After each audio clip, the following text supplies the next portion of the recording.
마가복음 10장 46절부터 52절까지입니다. 마가복음 10장 46절부터 52절입니다. 우리 같이 한번 읽어볼까요? 같이 읽죠. 시작. 저희가 여리고에 이르렀더니 예수께서 제자들과 허다한 무리와 함께 여리고에서 나가실 때 디메오의 아들 소경거지 바디메오가 길가에 앉았다가 나사렛 예수시란 말을 듣고 소리질러 가로되 다윗의 자손 예수여 나를 불쌍히 여기소서 하거늘 많은 사람이 꾸짖어 잠잠하되 그가 더욱 심히 소리질러 가로되 다윗의 자손이여 나를 불쌍히 여기소서 하는지라. 예수께서 머물러 서서 저를 부르라 하시니 저희가 그 소경을 부르며 이르되 안심하고 일어나라 너를 부르신다 하매 소경이 겉옷을 내어버리고 뛰어 일어나 예수께 나아오거늘 예수께서 일러 가라사대 내게 무엇을 하여 주기를 원하느냐. 소경이 가로되 선생님이여 보기를 원하나이다. 예수께서 이르시되 가라 내 믿음이 너를 구원하였느니라 하시니 저가 곧 보게 되어 예수를 길에서 쫓으니라. 아멘. 아멘. 우리 지도 한번 보죠. 예수님께서 이 요단 동편에 있는 베레아에서 사역을 하시다가, 그러니까 여러분들을 보면 오른쪽이죠. 오른쪽에 사역하시다가 요단강을 건너서 이 강 따라 계곡길로 남으로 내려오셨습니다. 그러다가 여리고라는 곳을 만나게 되셨습니다. 그리고 그곳에서 소경된 거지를 만나게 되고 그가 눈뜨게 해달라고 하는 그것에 주님께서 그 소경 거지의 눈을 뜨게 하셨던 사건이 오늘 나타납니다. 그런데 오늘 이 사건에서 여리고에 관한 장소적인 우리 좀 살펴봐야 될 부분이 좀 있습니다. 여호수아 6장에 보면 이스라엘 백성들이 요단강 동편에서 건너서 사해 북쪽 바로 북쪽에 있는 요단강을 건너서 첫 번째 만났던 곳이 어디냐면 여리고성입니다. 그렇죠? 그때 하나님께서 여리고성을 무너뜨리시는 것을 이스라엘 백성들은 경험을 했습니다. 그런데 여호수아 6장 26절 말씀에 보면 그 말씀에 보면 뭐라고 표현되느냐면 누구든지 일어나 건축하는 자는 여호와 앞에서 저주를 받을 것이라. 그 기초를 쌓을 때 장자를 잃을 것이요 문을 세울 때 계작, 그러니까 두 번째 아들을 잃으리라 하였더라.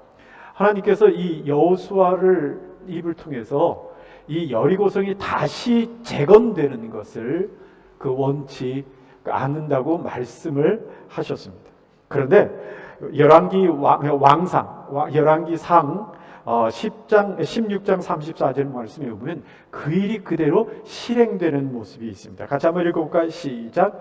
그 시대에 베델 사람 히엘이 여리고를 건축하였는데 저가 그 터를 쌓을 때 맏아들 아비람을 잃었고 그 문을 세울 때 말째 아들 수굽을 잃었으니 여호와께서 눈의 아들 여호수아로 하신 말씀과 같이 되었더라. 예, 그렇습니다. 그 말씀이 실현돼서 이 여리고성이 지어지지 않았죠. 그 이후에 1400년 동안 여리고성은 지어지지 않고 폐허된 그 상태로 놔두게 되었습니다. 이곳이 구여리고, 옛 여리고라는 도시입니다. 그런데 헤롯 시대에 와서, 예수님 당시에 헤롯 시대에 와서 헤롯이 그 구여리고로부터 1.5km 떨어진 남쪽에 새로이 여리고라는 도시를 하나 세웁니다. 그곳이 신여리고가 하나 세워진 거죠. 그 역사적 어떤 이런 그 야사에 의하면 그 여리고성은 헤롯이 자기 마음속에 사모하던 이집트의 여왕인 클레오파트라를 위해서 세운 도시라고 알려져 있기도 합니다. 그러다 보니까 이스라엘 백성들에게는 여리고라는 생각이 구여리고를 이야기하는 것이고 그리고 신여리고는 새로 생겼기 때문에 이스라엘 백성들 마음속에 여리고라는 생각은 별로 없었던 것 같아요. 마태복음 20장 29절 말씀과 마가복음 우리 오늘 보면 읽은 10장 46절 말씀에 보면요, 마태와 마가는 오늘 사건이 일어난 이야기를 하면서 이 여리고성을 떠나다가 이 바디메오를 만난 것으로 이야기를 합니다. 그런데 누가복음 18장 35절 말씀에 보면 누가는 여리고성을 못 미쳐서 도착하기 바로 전에 이 바디메오를 만난 것으로 성경이 기록하고 있습니다. 그 이유는 뭐냐면 마태와 마가는 유대인이다 보니까 유대인들에게 편지를 쓰다 보니까 그러다 보니까 이 구여리고를 기점으로 해서 지금 성경이 이야기를 풀어가고 있는 거고, 누가는 헬라인이고, 그리고 누가가 편지를 쓰는 대상이 데오빌로라고 하는 총독이다 보니까 신여리고를 기점해서 기록을 하고 있는 겁니다. 그러니까 그 당시의 상황을 아주 명확히 드러내는 역사적인 아주 확고한 증명이 이 여리고라는 지명의 틀린 부분을 통해서도 증명할 수 있는 부분이 되는 겁니다. 예수님께서 구 여리고를 떠나셔서 신여리고로 가는 그 길 중에 마태복음 20장 30절 말씀에 보니까 두 봉사인 거지, 두 소경인 거지가 구걸을 한다고 얘기를 말씀하시고, 마가복음에 보니까 그 중에 예수님께 소리질러 예수님을 만나 병을 고친 사람이 디메오의 아들 바디메오라고 기록하고 있습니다. 실질적으로 바디메오라는 말의 뜻이 뭐냐면 디메오의 아들, 디메오의 아들이라는 의미를 가지고 있는 이름입니다. 아마도 이 바디메오는 훗날에 초대교회에 아주 성도들에게 잘 알려진 성도가 되지 않았을까 하는 생각을 갖습니다. 왜냐하면 이야기할 때 그냥 한 청년이라고 말하지 않고 디메오의 아들 바디메오라고 표현하는 거 보니까 그런 느낌이 들기도 합니다. 오늘 말씀을 우리가 뒤에서부터 거꾸로 좀 풀어갔으면 좋겠다는 생각이 듭니다. 먼저 이 바디메오가 예수님 앞에 간구한 것이 있습니다. 예수님이 부르셔서 그 앞에 갔을 때 간구한 것이 있는데, 그 간구한 내용이 뭐냐면 자기의 소경됨을 고쳐달라는 이야기를 예수님께 한 겁니다. 여기서 우리가 눈여겨봐야 하는 것은 뭐냐면 바디메오가 예수님께 자기의 절대적인 필요가 뭔지를 정확하게 요청하고 있다는 사실입니다. 우리가 생각할 때 이렇게 생각할 수 있습니다. 소경 거지가 예수님을 만나서 뭘 원하느냐고 그럴 적에 내 눈 고쳐주세요라고 말한 것이 뭐 이렇게 눈여겨봐야 될 겁니까? 당연한 거 아닙니까? 라고 우리가 생각할 수 있을지 모르지만, 그러나 현실적으로 이렇게 가만히 생각하다 보면 그렇지 않다는 사실을 발견하게 됩니다. 여러분, 사람이 오랫동안 소경으로 살고 거지로 이렇게 살다 보면요, 그 소경 거지의 삶이 익숙해지게 됩니다. 그래서는 어느 순간부터는 뭐가 나한테 정말 필요한 건가 하는 것에 대한 혼란이 오기 시작하면서 현실적인 목표가 달라져 버리게 됩니다. 여러분 생각해 보십시오. 이 아이가 자라면서 소경되었을 때 소경에서 또 눈을 뜨고 싶은 마음이 얼마나 있겠습니까? 그런데 눈을 떴다는 사람도 없고 눈을 뜬 것에 대한 소망을 가질 수 있는 환경도 되지 않고 많은 노력을 해도 해결되지 않는 것을 그의 살아온 삶 내내 경험하게 된 것일 겁니다.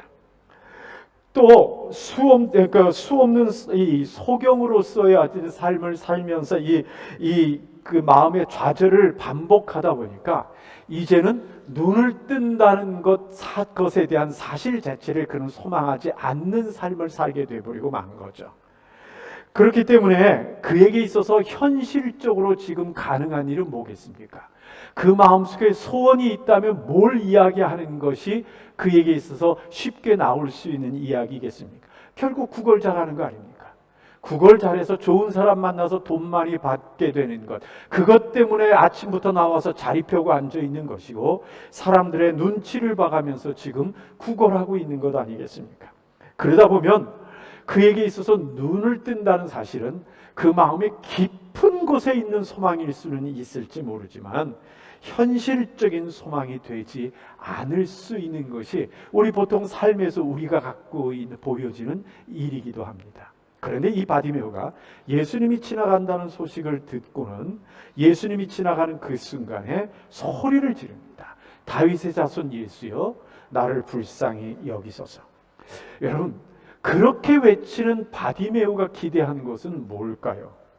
예수님에 대해서 왜 바디메오는 다윗의 자손 예수요라고 외쳤을까 하는 것을 한번 생각해 볼 필요가 있습니다. 여러분, 다윗의 자손이란 말이 뭔지는 우리가 대충 그 예수 믿는 사람은 알고 있습니다. 메시아 구원자에 관한 이야기를 하는 겁니다. 어린 양이라고 얘기할 때는 화목제물 대신 죄에 관한 메시아를 이야기하는 것이지만 다윗의 자손이라고 말할 적에는 그것은 민족적인 메시아를 이야기하는 이스라엘 백성들에게는 너무나 친숙한 말이란 말입니다.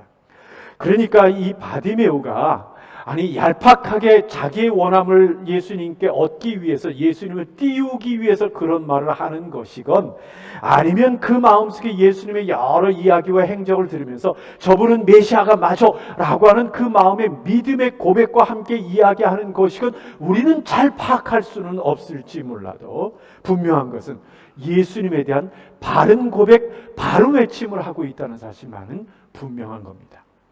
바디메오는요, 예수님이 지나가는 그 순간에 예수님을 통해서 자기가 어떻게 돈이라도 좀 더 벌어서 생활이라도 좀 나아질까 하는 그런 기대를 가졌던 것이 아닌 것을 오늘 말씀 보게 나옵니다.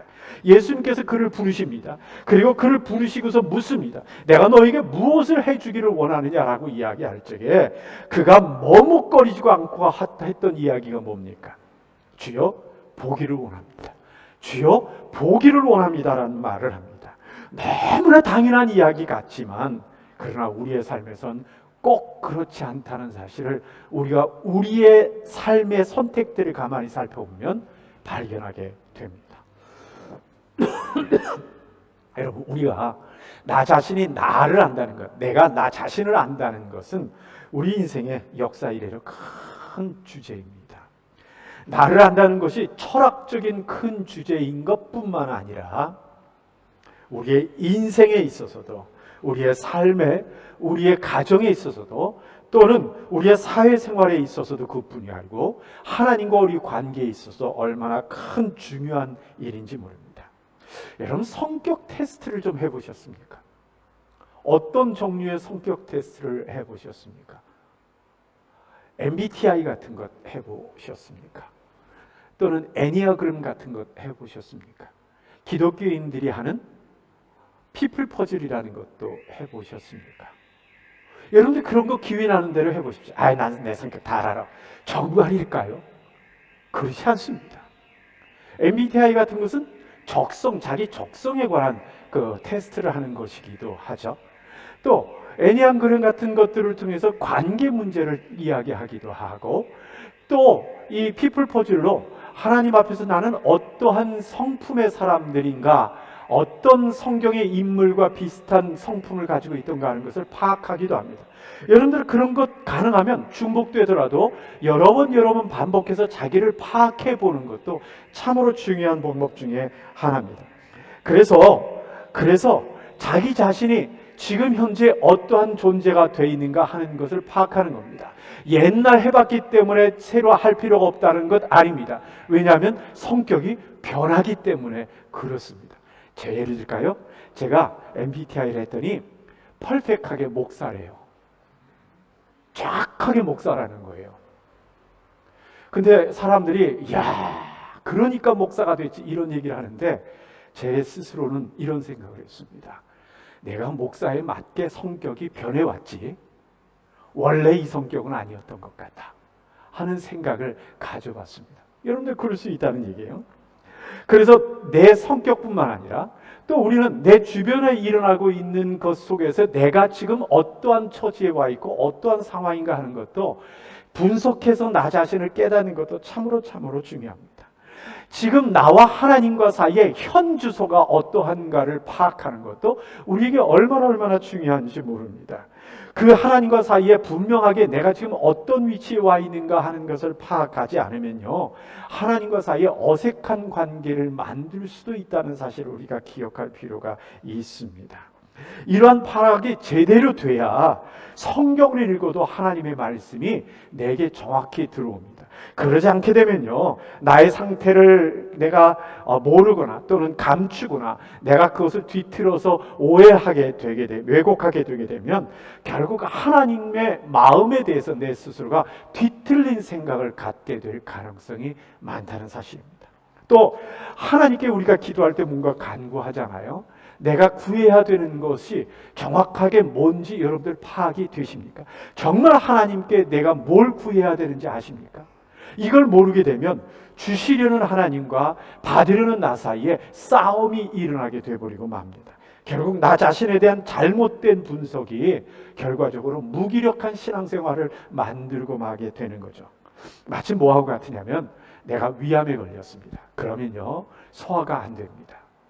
그런데 내 자신이 위암에 걸렸다는 것을 정확히 파악하지 않고 그냥 소화가 안 되니까 계속 소화제를 먹는 겁니다. 사람들이 조사해 보라면 내 병 내가 알아, 다 알아, 괜찮아 라고 하게 된다면 결국 내가 나를 파악하지 못한 것 때문에 내 인생이 점점 어려워지고 나빠지는 상황이 되어버리고 마는 거죠. 성령께서 내게 끊임없이 말씀하십니다. 수일아, 너에겐 이게 필요하다. 넌 지금 이렇게 해야 된다 라고 말씀을 하시는데 내 스스로는 나는 내가 잘 알아요. 내가 뻔히 아는데 왜 자꾸만 그러십니까? 나한테 지금 이게 필요하고요, 이렇게 해야 되는 것이 지금 나예요 라고 하는 어리석은 나의 말과 선택과 행동이 나타날 수 있게 되는 겁니다. 그래서 정작 예수님 앞에 나가서 예수님이 내가 너에게 무엇을 해주기를 원하느냐 그럴 때 뭐라고 이야기할 것 같습니까? 예수님, 제게요 돈 좀 주세요. 제게 좀 돈 좀 많이 벌게 해주세요 라고 이야기할 가능성이 우리의 인생에 얼마나 많은지 모릅니다. 결국 그렇게 되다 보면 그의 인생은 거지의 삶에서 벗어나지 못하게 된다는 사실입니다. 아니요, 돈이라도 좀 많이 받아야 이 병이라도 고칠 거 아닙니까? 라고 말하는 생각이 우리에게 변명으로 있을지 모릅니다. 마치 그것은 무엇과 같으냐면 의사한테 돈 좀 주세요, 병 좀 고치게요 라고 말하는 어리석음과 같은 것이라는 사실입니다. 여러분, 나 스스로에게 한번 물어보십시오.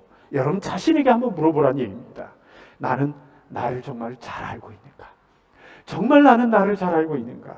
내 마음의 근심의 이유가 뭔지를 정말 나는 알고 있는가? 또 내게 필요한 것이, 지금 나에게 정말 필요한 것이 뭔가를 나는 알고 있는가라는 것을 우리 한번 파악해 봤으면 좋겠습니다. 그리고 내가 지금 알고 있다고 하는 그 해결책이 진짜 내 삶에 가치가 있는 것이고 나의 신앙을 성장시켜주는 해결책이 맞는 것인가, 우리 자신을 한번 돌아볼 필요가 있습니다. 둘째로, 바디메이에서 발견한 놀라운 것은요, 그가 자신의 절대적인 필요, 눈뜨는 그것을 위해서 모든 것을 버려두는, 뒤에 두는, 내려놓는 선택을 할 수 있는 사람이었다는 겁니다. 여러분, 오늘 47절, 48절 말씀 같이 한번 읽어보죠. 47절, 48절 말씀입니다. 같이 한번 읽어볼까요? 시작. 나사렛 예수시란 말을 듣고 소리질러 가로되 다윗의 자손 예수여, 나를 불쌍히 여기소서 하거늘 많은 사람이 꾸짖어 잠잠하되 그가 더욱 심히 소리질러 가로되 다윗의 자손 예수여, 나를 불쌍히 여기소서 하는지라. 예. 자, 당연히 사람들은 이 소경 거지가 조용히 얘기하지 않고 소리 지르는 것에 대해서 책망할 겁니다. 그렇죠? 그가 소리를 지르니 가만히 있을 수 있겠습니까? 그러니까 이 소경을 꾸짖었을 겁니다. 그런데 현실적으로 여러분들 한번 생각해 보십시오. 이 소경을 꾸짖는 사람들이 이 소경에게는 누굴까요? 우리가 보통 하는 이야기로 말하면 갑입니다. 갑. 소경은 구걸해서 먹고 사는 사람입니다. 그렇다면 구걸하는 사람에게 주는 사람이 갑입니다. 그들의 자비를 먹고 살아가는 사람이 이 바디메오입니다. 그러니까 그 사람들에게 잘못 보이거나 인상이 안 좋게 느껴지게 되게 되면 절대적인 손해를 보는 것이 이 바로 소경 거지인 바디메오입니다. 이 바디메오가 무슨 특산품을 팔거나 명품을 파는 것 아닙니다. 그 자신이 가능하면 불쌍하게 보여서 사람들의 마음에 동정심을 사야만 먹고 사는 사람입니다. 그런데 지금 그가 사람들의 관심, 사람들의 감정은 아랑곳하지 않고 지금 그 스스로가 소리지고 있는 겁니다. 국어를 포기하고 있는 것과 같은 것이고, 그리고 자기의 생존의 방법을 내려놓는 것과 같은 겁니다. 이 바디메오는 그 상황을 고려하지 않고 있는 거예요. 절대적인 필요 앞에서, 그에게 절대적으로 원하는 그것 앞에서 자기 스스로의 지금 모든 걸 내려놓고 포기하고 있는 겁니다. 다시 말해서 그에게 있어서 먹고 사는 생존의 문제를 내려놓고 있는 겁니다. 그 스스로는 그 예수님을 향한 해결책의 믿음이 생긴 겁니다. 예수님께 그것을 외쳐서 눈을 뜨게 되면 자기의 인생이 달라지긴다고 하는 것, 또 예수님께 소리치게 되면 고칠 수 있다고 하는 믿음의 확고함이 그 마음속에 있었던 것이죠. 여러분 48절 말씀에 보면 이렇게 표현이 됩니다. 48절입니다. 많은 사람이 꾸지러 잠잠하라 하되 그가 더욱 심히 소리질러 라고 표현됩니다.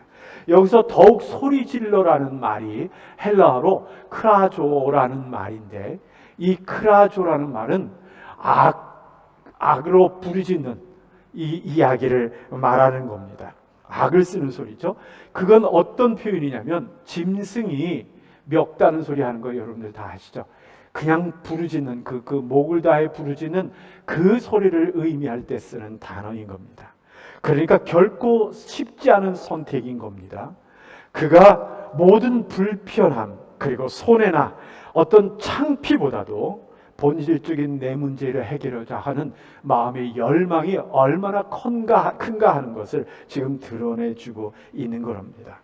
그러니까 예수님을 향한 믿음에 그의 인생의 모든 기대를 다 던져버린, 그 기회를 다 내어놓은 그 사람인 것으로 성경이 오늘 말씀하는 겁니다. 여러분, 우리 자신을 한번 생각해 보십시오. 우리의 가진 것과 우리가 얽혀져 있는 삶의 관계 때문에 우리가 얼마나 절대적인 것들을 감추고 외면하고 우리의 현실적인 필요 앞에서 살아갈 때가 많습니까? 예의나 체면이나 사람과의 관계나 어떤 손해에 대한 두려움 때문에 내 인생의 문제를 내가 바로 보지 않고 정확하게 깨닫지 않고 적당히 타협하며 살아가는 우리들이 되고 있는 건 아닙니까? 그러다 보니까 내 삶에 어려움이 생기고 문제가 생겼을 때 그 책임을 주변의 상황에다 떠넘깁니다. 또는 다른 사람들에게 책임을 전가시켜서 그에 대하여 불평하는 것으로 우리의 삶을 살아갈 때가 많습니다. 정말 하나님도 그렇게 생각하실까? 우리가 한번 돌아봐야 합니다. 하나 더, 마가복음 10장 50절 말씀 우리 같이 한번 읽어보죠. 10장 50절입니다. 같이 한번 읽어볼까요? 시작. 소경이 겉옷을 내어버리고 뛰어 일어나 예수께 나아오거늘. 예, 소경거지 바디메오가 행한 또 한 가지가 있습니다. 그건 뭐냐면 예수님이 부르시자마자 곧바로 뛰어 일어나서 자기를 덮고 있는 겉옷을 내버려버리고 예수님께 달려갔다는 겁니다. 마가가 그 상황을 아주 구체적으로 이 사실적으로 묘사합니다. 뭐라고요? 겉옷을 내어버리고 뛰어 일어나 예수께 쫓아간 그 모습으로 아주 옆에서 보고 있는 그 실감나는 이야기를 하고 있습니다. 유대인들에게 있어서요, 그 겉옷이라는 게 얼마나 중요한 건지 아십니까? 이 더위를 막아주는 것뿐만 아니라 저녁에 추위를, 일교차가 크거든요. 추위를 막아주는 그러한 덮는 옷입니다. 그래서 이 옷은요, 입는 옷이 아니라 덮는 옷이 바로 이 겉옷입니다. 또 이 겉옷은요, 민수기 15장에 보면 이 신앙적인 의미를 갖고 있는 겁니다. 우리 같이 한번 읽을까요? 민수기 15장입니다. 같이 한번 해요. 시작. 이스라엘 자손에게 명하여 그들의 대대로 그 옷단 귀술을 만들고 청색끈을 그 귀에 술에 더하라. 이 술은 너희로 보고 여호와의 모든 계명을 기억하여 준행하고 너희로 방종케 하는 자기의 마음과 눈의 욕심을 좇지 않게 하기 위함이라. 예. 요즘은 그냥 이렇게 두꺼운 것으로 덮는 식으로 유대인들이 하지만 옛날에는 겉옷을 이렇게 씌우는 큰 이 천을 씌우는 것으로 겉옷을 했어요. 그런데 여러분들 유대인들 그 옷 끝에 술 마드는 거 찌찌시라고 하는 그 술을 이렇게 실을 이렇게 늘리는 거 여러분들 보셨을 아실 겁니다. 그것이 뭐냐면 신앙적으로 하나님 앞에 나는 말씀의 사람입니다라고 하는 고백하는 내용이고요. 그것을 덮음을 통해서 겸손과 경건을 의미하는 의미를 갖습니다. 그러니까 이 겉옷이라는 것은 이스라엘 백성들에게는 함부로 할 수 없는 귀중한 겁니다. 오죽했으면 출애굽기 22장 26절 27절에 보면 이런 표현이 나타나겠습니까? 같이 한번 읽어볼까요? 내가 만일 이웃의 옷을 정당했거든 해가 지기 전에 그에게 돌려보내라. 그 몸을 가릴 것이 이뿐이라. 이는 그 삶의 살에 오신즉 그가 무엇을 입고 자겠느냐? 그가 내게 부르짖으면 내가 들으리니 나는 자비한 자임이니라. 예, 겉옷을 전당 잡았을 경우에 겉옷을 전당 잡고 돈을 빌려줬을 때 돈을 안 갚아도 그날 저녁에 어떻게 하라고요? 그 도로 돌려주라는 겁니다. 왜냐하면 밤에 그 추위를 견딜 수 없기 때문에 그렇습니다. 이 말은 무슨 말일까요? 사람이 내놓을 수 있는 마지막 재산이 뭐라는 겁니까? 이 겉옷이라는 얘기입니다. 그러니까 누군가 겉옷을 전당 잡힌다는 얘기는 그가 마지막 막장 밑바닥까지 와 있는 사람이라는 것을 의미하는 겁니다. 물론 거지의 겉옷이기 때문에 가치가 없어 보일지 모르지만 객관적인 그 모습은 그럴지라도 실질적으로 그에게 있어서는 그것은 정말 중요한 것일 수밖에 없는 겁니다. 그런데 바디메오가 예수님이 부르시는 그 순간에 그것조차 그냥 던져버리고, 아니 성경에 보니까 옆에 사람에게 맡겨놓고가 아니라 그냥 던져버리고 예수님께 달려가는 모습을 바디메오가 보입니다. 그만큼 자신의 근본적인 문제인 눈 뜨는 그 일에 대해서 그런 열망을 갖고 있다는 의미를 갖는 겁니다.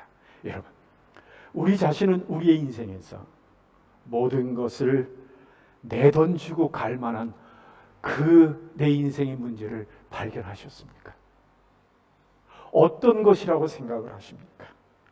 그것에 우리 예수님의 부르심이 포함되어 있습니까? 하나님의 음성이 포함되어 있는 겁니까? 누가복음 17장 31절부터 33절까지 우리 같이 한번 읽겠습니다. 같이 읽죠. 시작. 그날에 만일 사람이 지붕 위에 있고 그 세간이 집안에 있으면 그것을 가지러 내려오지 말 것이요 밭에 있는 자도 이와 같이 뒤로 돌아가지 말 것이니라. 롯의 처를 생각하라. 무릇 자기 목숨을 보존하고자 하는 자는 잃을 것이요 잃은 자는 살리리로다. 예, 예수님께서 훗날에 이 로마 군대에 의해서 예루살렘이 이스라엘이 완전히 초토화될 때를 이야기하시면서 그때 그날이 오던 괜히 집안에 있는 재물 가지러 가다가 죽지 말고 무조건 도망가라 라고 말씀하시는 내용이 나오면서 롯의 처의 예를 들고 계십니다. 소유의 미련을 두고 현실적인 욕심의 미련을 두다가 롯의 아내는 소금 기둥이 됐다고 성경이 기록하고 있습니다. 가진 것에 대한 미련이 모든 것을 잃게 만드는 것이라고 성경이 우리에게 말씀합니다. 자칫하다간 자기 자신도 잃어버리고 마는 겁니다. 말씀 맺겠습니다. 52절 말씀 우리 같이 한번 읽어볼까요? 같이 읽죠. 시작. 예수께서 이르시되 가라 내 믿음이 너를 구원하였느니라 하시니 저가 곧 보게 되어 예수를 길에서 쫓으니라. 예, 예수님은요 이 소경 바디메오가 예수님께 외쳤던 것, 그리고 예수님께 달려왔던 것, 그리고 예수님이 물어보시는 것을 정확하게 자기의 필요를 이야기한 그 모든 것을 믿음이라고 말씀하고 계십니다. 그리고요 그 믿음을 근거로 내게 은혜를 베푼다라고 말씀을 하십니다. 여러분, 이런 가정을 한번 해봅시다. 소경 거지 바디메오가 예수님께서 내가 네게 무엇 해주기를 원하느냐라고 말씀하셨을 때 보기를 원합니다라고 말하지 않고 예수님께 돈을 좀 넉넉히 좀 주십시오. 이 주변의 사람들한테 얘기해서 좀 더 저에게 국을 좀 적선 좀 많이 하게 해주십시오라고 얘기했다고 가정을 하죠. 그래서 그가 사람들한테 이리저리 해서 많은 돈을 받았다고 생각을 합시다. 그리고 그날 집에 돌아갔습니다. 얼마나 기분 좋았을까요? 그리고 얼마 지나지 않아서 소문이 들렸을 겁니다. 예수님께서 십자가에 못 박혀 죽었다고. 그러면 그 바디메오는 무슨 생각을 했을까요? 그래, 그렇게 허무하게 죽을 사람한테 그때 내가 눈 뜨게 해달라고 얘기했다면 어떻게 됐겠어? 결국 눈도 못 뜨고 돈도 못 받고 그랬을 거 아니야. 내가 그날 선택을 잘했지. 돈 달라고 했던 거. 결국 그랬으니까 눈은 못 떴지만도 그래도 돈이라도 이렇게 넉넉하게 받지 않았어? 잘했어 그때 하는 마음이 그 속에 있지 않았겠습니까? 그리고 그의 마음, 그는 결국 자기를 위로하면서 그때 선택 잘했어 그러며 계속 거지로 살아갔을 겁니다. 또요, 이런 생각을 해봅시다. 바디메오가 예수님이 내가 네게 뭐 해주기를 원하느냐라고 말했을 때 그 짧은 시간에 생각을 하는 겁니다. 만약 내가 눈을 뜬다면 어떻게 될까? 내 인생 내일부터 국어를 못하겠네. 그러겠죠? 눈을 떴으니 이제는 사람들한테 욕먹겠죠. 국어를 못하겠네. 그럼 어떡하지? 나는 배운 게 없고 가는 게 없어서 능력이 없는데 그러면 굶게 되겠네. 뭐가 좋을까? 눈 뜨고 굶는 것보다 눈 감고 먹는 게 낫지 않겠어? 그래, 그러려면 눈 뜨면 안 돼 라고 생각하고 예수님께 돈을 구걸했다고 생각을 해보죠. 그의 인생 어떻게 되겠습니까? 결국 거지의 삶을 반복해서 살겠죠. 무엇이 옳은 선택일까요? 여러분, 무엇이 이 바디메오에게 옳은 선택일까요? 자신의 절대적인 필요도 알지 못하고 외치지도 못하고 부르셨을 때 달려가지도 않고 그리고 버리기를 아까워서 주저주저하고 있는 모습은 주님의 말씀에 의하면 믿음이 아닙니다. 묶여있는 사람은요 머뭇거리게 되고 머뭇거리는 사람은 결국 불평하는 사람이 되고 언제나 자기가 서 있는 그 자리에서 서성이는 인생을 살 수밖에 없습니다. 나의 하나님 앞에서의 바른 믿음의 선택이 내 인생을 결정하는 것, 우리 로마 한인교회 성도들 잊지 않기를 바랍니다. 아멘이십니까? 아멘. 한번 따라합시다. 믿음의 선택이 나의 인생을 살립니다. 믿음의 선택이 나의 인생을 살립니다. 우리 가슴에 손을 얹고 믿음의 선택이 나의 인생을 살립니다. 우리 옆에 분과 얘기하시죠. 믿음의 선택이 당신의 인생을 살립니다. 아멘. 아멘. 우리 같이 한번 기도합시다.